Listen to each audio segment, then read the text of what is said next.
पंजाब केसरी में आप सबका स्वागत है। मैं हूं चंद्रशेखर धरनी। इस वक्त हम मौजूद हैं धनपत सिंह जी के पास, जो मुख्य चुनाव आयुक्त हैं हरियाणा के। इनसे बातचीत करेंगे कई अहम इश्यूज को लेकर। सर, सबसे पहले स्वागत है पंजाब केसरी में आपका। धन्यवाद धरनी जी। सर, 19 जून को नगर पालिका तथा नगर परिषदों के चुनाव होने जा रहे हैं। कोविड की पिछले अगर हफ्ते 10 दिन का एनालिसिस किया जाए तो कहीं ना कहीं जो चंडीगढ़ में काफ़ी कोविड के केसेस ज़्यादा निकले हैं, उसको देखते हुए जो काफ़ी सतर्कता रखने के भी संकेत जो है पीजीआई प्रशासन ने भी दिए हैं। तो क्या ऐसी परिस्थितियों में कोविड के लिए कोई स्पेशल गाइडलाइन आपने इलेक्शनों के लिए जारी की है?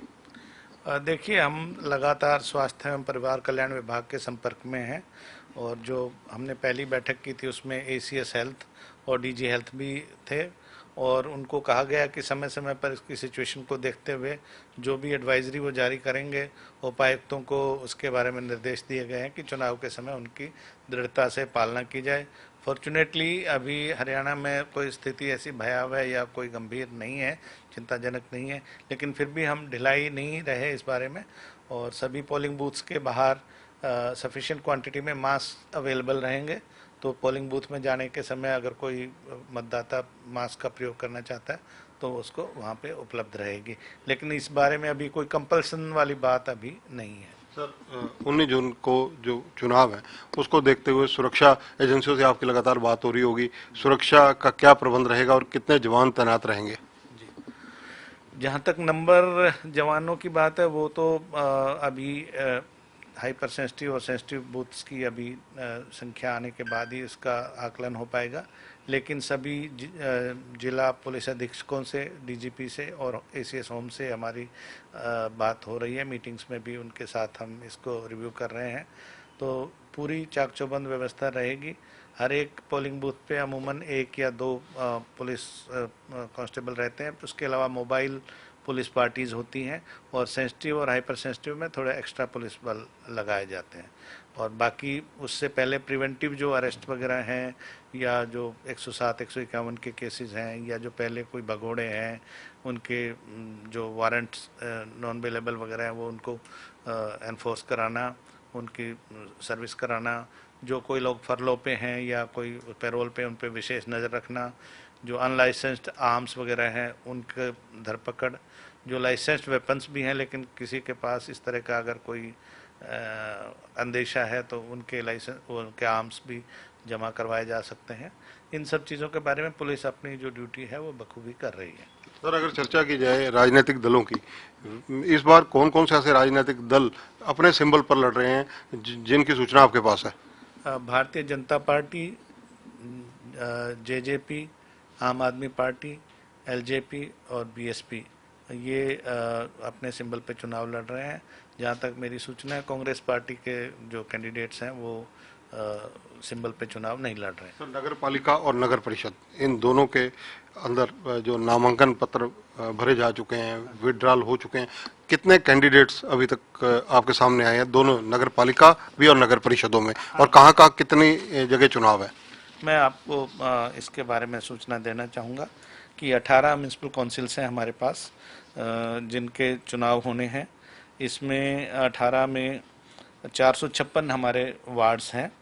तो इसमें जो नॉमिनेशंस मेरे पास आई थी लास्ट डेट ऑफ नॉमिनेशन के 125 मेल 125 फीमेल, टोटल 250, और जो नॉमिनेशन स्क्रूटनी के बाद रिजेक्ट हुए वो 3 मेल 4 फीमेल, टोटल 7 रिजेक्ट हुए थे। उसके बाद जो वैलिड नॉमिनेशंस बचे थे 122 मेल और female 121, total 243। Withdrawal of nomination की मेरे पास पूरी फिगर अभी नहीं है, सभी जिलों से नहीं आई है, लेकिन जो फिलहाल अब तक मेरे पास फिगर्स हैं वो 20 विड्रॉल मेल की है और 37 फीमेल नॉमिनेशंस की विड्रॉल की, टोटल 57 विड्रॉल हैं। और इसके हिसाब से जो नंबर ऑफ़ कैंडिडेट्स फ्रेम में हैं 102 मेल और 84 फीमेल, यानी टोटल 186 कैंडिडेट्स हैं, जिनमें से बीजेपी के 13, आम आदमी पार्टी के 18, आईएनएलडी के 15, बीएसपी के 10, एलएसपी के 4 और जेजेपी के 4। इस सूची में थोड़ा बहुत तरमीम हो सकती है, संशोधन हो सकता है, जैसे हमें सभी जिलों से कंक्रीट फिगर्स मिल जाएंगे। सर, अगर चर्चा की जाए अनअपोज्ड, नगर पालिका में कितने चुने गए, नगर परिषदों में कितने चुने गए? तो ये मैंने अभी जो आपसे फिगर शेयर की थी ये थी म्यूनसिपल काउंसिल्स यानी नगर परिषद के प्रेसिडेंट के इलेक्शन के लिए। इसी तरह नगर परिषद के जो 456 वार्ड हैं उनके मेंबरों के लिए जो हमारे पास नॉमिनेशन आए थे 1324 मेल 904 फीमेल यानी कि 2228। इनमें से जो रिजेक्ट हुए थे 13 मेल 14 फीमेल टोटल 27 और वैलिड नॉमिनेशन थे 1311 मेल 890 फीमेल टोटल 2201। यहाँ मैं ये भी बताना जरूरी समझता हूँ कि महिलाओं के लिए जो स्थानीय नगर निकायों में 1/3 रिजर्वेशन है 33%, लेकिन बाकी जो 67% है उसमें भी उनके चुनाव के लिए कोई बाधित नहीं है। इसी तरह जो अनुसूचित जाति की जो महिलाएं हैं उनको भी उसी में हॉरिजेंटल रिजर्वेशन है, जो ओवरऑल 20% एससी कैंडिडेट्स के लिए रिजर्वेशन है, उसमें 1/3 महिलाओं के लिए जो एससी महिलाओं के लिए सुरक्षित है। तो जो मेरे पास अभी तक नॉमिनेशन विड्रॉल की फिगर्स आई है वार्ड मेंबर्स की, वो 3 मेल और 4 फीमेल यानी 7 विड्रॉल आए हैं।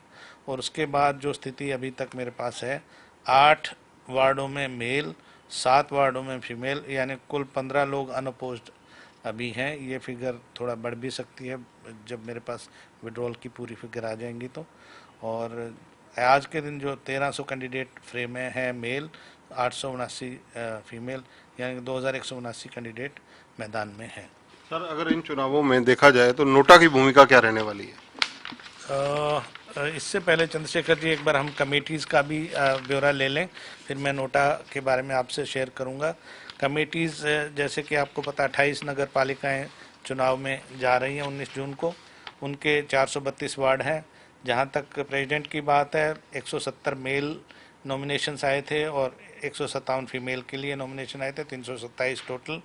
इनमें से जो रिजेक्ट हुए थे 2 मेल के और 9 फीमेल के यानी कुल 11 रिजेक्ट हुए थे।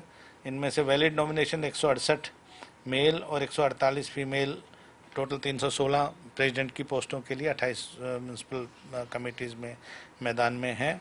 और विड्रॉल की मेरे पास अभी फिगर इसकी नहीं है, वो शाम तक मिल पाएगी।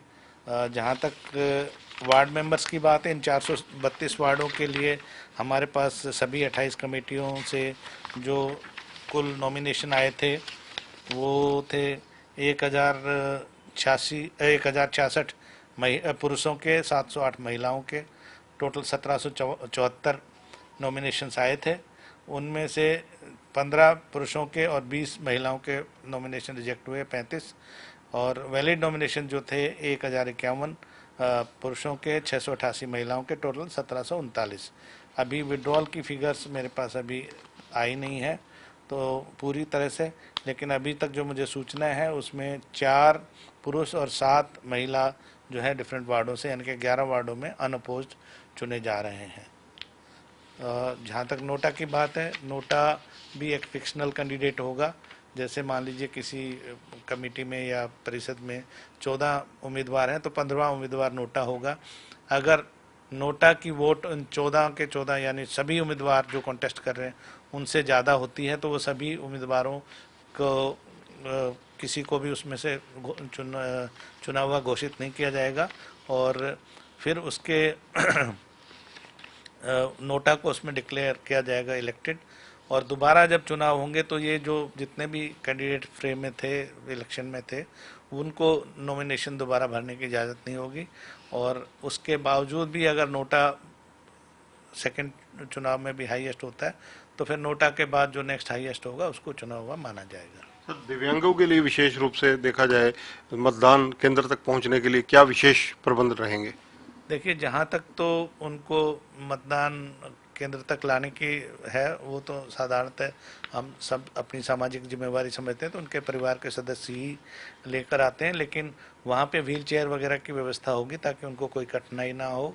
अगर कोई व्यक्ति ऐसा है जो वोटिंग कंपार्टमेंट तक खुद नहीं जा सकता उसके साथ उसका असिस्टेंट को अलाउ किया जाएगा जिसको वो ऑथराइज करेगा, लेकिन वोटिंग कंपार्टमेंट के बाहर उसको खड़े होना पड़ेगा ताकि वोट के जो निष्पक्षता है और उसका जो कॉन्फिडेंशियलिटी है वो मेंटेन हो सके। धन्यवाद। तो ये हैं धनपत सिंह जी, हरियाणा के मुख्य चुनाव आयुक्त हैं। कई विषयों पर इन्होंने 19 जून को होने वाले चुनावों को लेकर हमारे से चर्चा की। कैमरामैन संजय सिंह के साथ चंद्रशेखर धरनी, पंजाब केसरी टीवी, चंडीगढ़। हमसे जुड़े रहने के लिए हमारे YouTube चैनल को सब्सक्राइब करें और नई वीडियो की नोटिफिकेशन के लिए बेल आइकॉन को दबाएं।